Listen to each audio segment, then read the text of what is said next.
Good evening विद्यार्थियों, अवनी राज science education channel पर आपका स्वागत। आज का मुख्य टॉपिक है विद्यार्थियों लाइट यानी प्रकाश, साथ ही साथ प्रकाश का परावर्तन और परावर्तन के प्रकार, और साथ ही एक समतल दर्पण के बारे में अपन पढ़ेंगे इस वीडियो पर। अगर आप मेरे चैनल पर नए हो तो अवनी राज साइंस एजुकेशन चैनल को सब्सक्राइब करें, साथ ही बेल आइकन को दबा के रखें ताकि हर वीडियो की नई अपडेट आपको समय पर मिलती रहेंगी। तो स्टार्ट करते हैं आज की क्लास। प्रकाश। देखिए विद्यार्थियों, वस्तु पर किसी स्रोत से प्रकाश पहुंचता है। कोई वस्तु होगी जो वहां पर किसी स्रोत से क्या पहुंचेगा, प्रकाश, फिर उससे टकराकर परावर्तित होगा एवं आँख में रेटिना पर पहुंचकर परावर्तित होता है एवं प्रतिबिंब बनाता है, जिससे हमें क्या दिखाई देती है, वस्तु दिखाई देती है। मान लीजिए यहाँ पर प्रकाश पहुँच रहा है, फिर परावर्तित होकर हमारे आँख के ऊपर आ रहा है और आँख से रेटिना से प्रतिबिंब बनेगा, जिससे हमें क्या दिखाई देगी, वस्तुएं। जिन वस्तुओं से प्रकाश नहीं गुजरता है उन्हें अपारदर्शी वस्तुएं कहते हैं। जिन वस्तुओं से गुजर जाता है उसे पारदर्शी कहते हैं। साथ ही साथ जिन वस्तुओं के अंदर से प्रकाश बहुत कम मात्रा में जाता है तो इन्हें हम पारभासी वस्तुएं कहते हैं। अब प्रकाश के स्रोत कौन कौन से हैं विद्यार्थियों? तो प्रकाश के दो प्रकार के स्रोत हैं, एक प्राकृतिक स्रोत और एक कृत्रिम स्रोत। प्राकृतिक स्रोत के अंदर सूर्य आ जाएगा, चंद्रमा आ जाएगा, तारे और तड़ित बिजली चमकती है वो। साथ ही कृत्रिम स्रोत के अंदर जो अपने आज के आधुनिक युग में यूज कर रहे हैं, जैसे बल्ब है, ट्यूबलाइट है, CFL है, मोमबत्ती और टॉर्च, ये सारे के सारे कृत्रिम स्रोत हैं। नेक्स्ट इसके बाद विद्यार्थियों, प्रदीप्त वस्तुएं, वे वस्तुएं जो प्रकाश का स्रोत रहती है, यानी स्वयं के प्रकाश के, यानी प्रकाश का क्या करती है, उत्सर्जन करती है, जैसे सूर्य। और अदीप्त वस्तुएं जो स्वयं प्रकाशहीन नहीं होती है, कुल मिलाकर जो स्वयं प्रकाशित नहीं होती परंतु स्वयं पर गिरने वाले प्रकाश को बिखेर देती है। इसके ऊपर प्रकाश गिरेगा तो वो बिखेर देगी, जिसकी वजह से ये चमकती है, जैसे चंद्रमा है, मेज है, पृथ्वी है। तो ये होगी अदीप्त वस्तुएं। अब है विद्यार्थियों इम्पोर्टेंट टॉपिक, वो है प्रकाश का परावर्तन। और इसमें से विद्यार्थियों हर परीक्षा में सवाल पूछा गया है और यह है परीक्षा की दृष्टि से बहुत ही इम्पोर्टेंट टॉपिक होने वाला है विद्यार्थियों, इसलिए इसको अपनी कॉपी में ध्यान से नोट कीजिए। स्टार्ट करते हैं। प्रकाश का परावर्तन। प्रकाश की किरणों का दर्पण या किसी अन्य चमकीली सतह से टकराकर पुनः उसी माध्यम में लौटने की घटना को प्रकाश का परावर्तन कहते हैं। मान लीजिए यह है एक दर्पण और इस दर्पण पर यहाँ से प्रकाश गिर रहा है, इसी माध्यम से वापस इसी माध्यम में आ रहा है, तो इसको कहते हैं प्रकाश का परावर्तन। जैसे समतल दर्पण या कांच पर सूर्य का प्रकाश गिरता है तो उससे प्रकाश टकराकर परावर्तित होकर वापस उसी माध्यम में आता है, इसे प्रकाश का परावर्तन कहते हैं। अब है परावर्तन के नियम कौन कौन से विद्यार्थियों? तो परावर्तन के नियम, आपतन कोण और परावर्तन कोण का मान बराबर होता है विद्यार्थियों सदैव। यहाँ पर जो आपत कोण है, कोण I और कोण R, कोण I और कोण R, ये दोनों ही क्या होते हैं, बराबर होते हैं कोण। ये परावर्तन का पहला नियम है। आपत कोण और परावर्तन कोण के मान बराबर होते हैं। आपतित किरण, परावर्तित किरण, अभिलंब तीनों एक ही तल में स्थित होते हैं। यह परावर्तन का द्वितीय नियम है। यहाँ देखिए विद्यार्थियों चित्र में, यहाँ पर अभिलंब, आपतित किरण, परावर्तित किरण तीनों एक ही तल में स्थित होते हैं। इसे परावर्तन का द्वितीय नियम कहते हैं। क्या कहते हैं? द्वितीय नियम।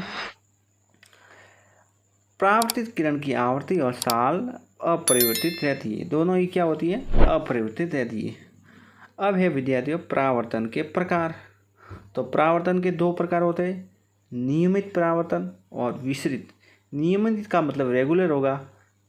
जब प्रकाश किरण किसी समतल चिकने पृष्ठ पर जैसे समतल दर्पण पर आपतित होती है तो प्रकाश किरण एक निश्चित दिशा में परावर्तित होती है। यानी ये देखिए यहाँ पर एक निश्चित दिशा में जा रही है, ऐसे ऐसे ऐसे एक निश्चित दिशा में परावर्तित होनी। और पृष्ठ कैसा होना चाहिए? पृष्ठ होना चाहिए चिकना या समतल। दूसरा है विसरित परावर्तन विद्यार्थियों। तो विसरित परावर्तन जब प्रकाश किरण किसी खुरदरी सतह रफ सतह होती है, पृष्ठ पर आपतित होती है, तो प्रकाश किरण भिन्न भिन्न दिशाओं में परावर्तित होगी। इसे अनियमित परावर्तन भी कहते हैं। ये देखिए, कोई इधर जा रही है, कोई इधर आ रही है, कोई ऐसे आ रही है, कोई इधर जा रही है, तो और उसका पृष्ठ भी खुरदरा है यानी रफ है। तो इस प्रकार के परावर्तन को विसरित परावर्तन कहते हैं। अब अच्छे परावर्तक की क्या परिभाषा होगी? अच्छे परावर्तक ऐसी सतह जो उन पर आपतित प्रकाश को अधिकतम मान का परावर्तित कर देते हैं। मतलब ऐसी सतह जिस पर प्रकाश गिरेगा तो अधिकतम मान पर परावर्तित करेगा, उसको कहते हैं अच्छे परावर्तक। जैसे चिकनी सतह होगी, पॉलिश की सतह या दर्पण, ये क्या है? अच्छे परावर्तक होगी। मंद परावर्तक अच्छे परावर्तक का उल्टा होगा। ऐसी सतह जहाँ पर आपतित प्रकाश में से कुछ ही भाग में परावर्तित कर देते, इसे मंद परावर्तक कहते हैं। नेक्स्ट है विद्यार्थी, इम्पोर्टेंट है, रीट परीक्षा में पिछली बार 2016 और 2011 विद्यार्थियों 2016 और 2011 में यहाँ से 2 क्वेश्चन पूछे गए समतल दर्पण से। इसलिए यह टॉपिक बहुत ही इम्पोर्टेंट है रीट परीक्षा की दृष्टि से। देखिए, समतल दर्पण में प्रतिबिंब दर्पण के पीछे और आभासी बनेगा। कैसे बनेगा? प्रतिबिंब दर्पण के पीछे बनेगा और आभासी बनेगा। साथ ही प्रतिबिंब दर्पण से उतनी दूरी पर बनता है जितनी दूरी पर वस्तु और दर्पण के मध्य होती है। यानी प्रतिबिंब इतना ही दूर बनता है जितनी दूरी किसकी होती है? वस्तु और दर्पण के मध्य की होती है। और प्रतिबिंब बनेगा वो सीधा बनेगा। कैसा बनेगा? सीधा। तो पॉइंट इंपॉर्टेंट है विद्यार्थियों। नेक्स्ट पॉइंट है, प्रतिबिंब सीधा और वस्तु के आकार के समान बनेगा। सीधा बनेगा और कैसा बनेगा? समान आकार का। इसका आवर्धन गुणांक +1 होता है। इंपॉर्टेंट है विद्यार्थियों, समतल दर्पण का आवर्धन गुणांक कितना होता है? +1 होता है, m+1। उसके बाद पार्श्व परावर्तन यानी साइड रिफ्लेक्शन। साइड परावर्तन कैसे होता है? वस्तु का बायां भाग दाईं ओर और दायां भाग बाईं ओर, इसको बोलते हैं पार्श्व परावर्तन समतल दर्पण के अंदर। समतल दर्पण के लंबवत रखी वस्तु का उल्टा प्रतिबिंब बनता है, साथ ही पार्श्व परावर्तित भी होता है, साइड रिफ्लेक्स भी होता है। अब ये इम्पोर्टेंट है, पिछली बार परीक्षा में यहाँ से पूछा गया था, यही सवाल है। समतल दर्पण को थीटा कोण से घुमाया जाए तो परावर्तित किरण 2 थीटा कोण से घूम जाती है। यानी समतल दर्पण को थीटा कोण से घुमाएं तो परावर्तित किरण होगी वो 2 थीटा कोण से घूम जाती है। समतल दर्पण में व्यक्ति को अपनी पूरी लंबाई देखने के लिए समतल दर्पण की न्यूनतम ऊंचाई की व्यक्ति की कुल लंबाई की आधी होनी चाहिए। मतलब अगर व्यक्ति अपनी पूरी लंबाई देखना चाहता है तो उस दर्पण को आधा करना चाहिए व्यक्ति के लंबाई का। नेक्स्ट है विद्यार्थियों, वो है जब समतल दर्पण को मध्य 0 डिग्री कोण होने पर अनंत प्रतिबिंब बनेंगे। यानी अगर समतल दर्पण के मध्य 0 डिग्री कोण है तो फिर प्रतिबिंब कितने बनेंगे? अनंत बनेंगे। यदि व्यक्ति को दर्पण की ओर v साल से दौड़ता है तो दर्पण अपना प्रतिबिंब 2v साल से चलता हुआ प्रतिबिंब होगा। ये भी इम्पोर्टेंट है विद्यार्थियों कि यदि व्यक्ति दर्पण की ओर v साल से दौड़ता है तो दर्पण में अपना प्रतिबिंब 2v साल से दौड़ता हुआ प्रतीत होगा। नेक्स्ट,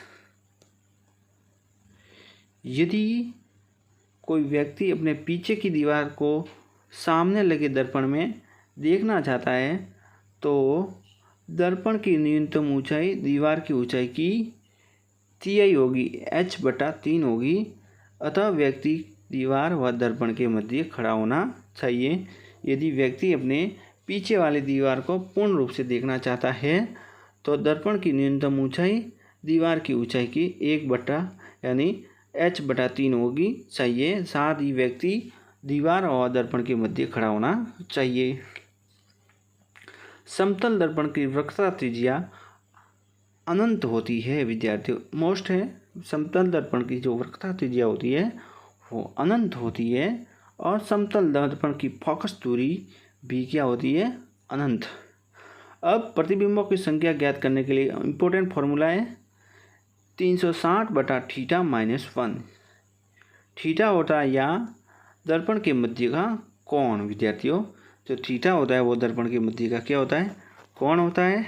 ठीक है विद्यार्थियों, तो यह था आज का टॉपिक समतल दर्पण, साथ ही साथ परावर्तन, और परावर्तन कितने प्रकार का है, साथ ही परावर्तन के नियम और प्रकाश के बारे में, कौन सी दीप्त है कौन सी अदीप्त वस्तु है।